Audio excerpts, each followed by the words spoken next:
قبل الأهرامات وقبل الفراعنة وقبل حتى ما يتكتب التاريخ، كانت الأرض صامتة جرداء وعطشانة، وكان الإنسان فوق الهضاب بيدور على مكان يدفي قلبه ومكان يسميه وطن، لحد ما همس الوادي.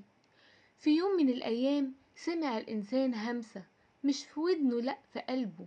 نهر بيجري بهدوء وسط الأرض الميتة، كأنه بيقوله انزل، هنا الحياة. وفعلا نزل، ودي كانت أول خطوة في حدوتة الحضارة. أول ناس جم هنا ما كانوش بيبنوا أهرامات، كانوا بس بيدوروا على مية يشربوا منها وتربة يزرعوا فيها.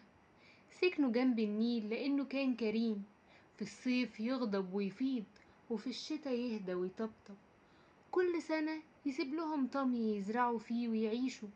ومن هنا القرى بدأت تكبر والناس تتجمع، وبدل ما كل واحد يعيش لوحده بقى فيه مجتمع. النيل ما كانش بس مية، كان معلم، علم المصريين يحسبوا الوقت ويراقبوا السما ويعرفوا امتى النيل هيفيض وامتى يزرعوا وامتى يحصدوا.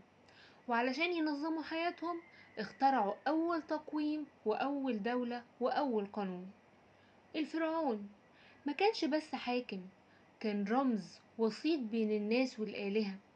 والنيل كان إله واسمه حابي، بيعملوا له احتفال كل سنة عشان يرضى ويفيض.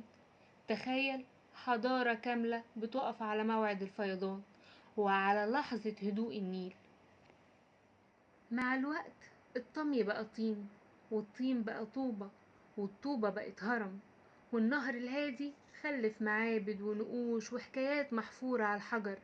كتبوا على البردي، رسموا على الجدران، وسابولنا تاريخ ما بيموتش.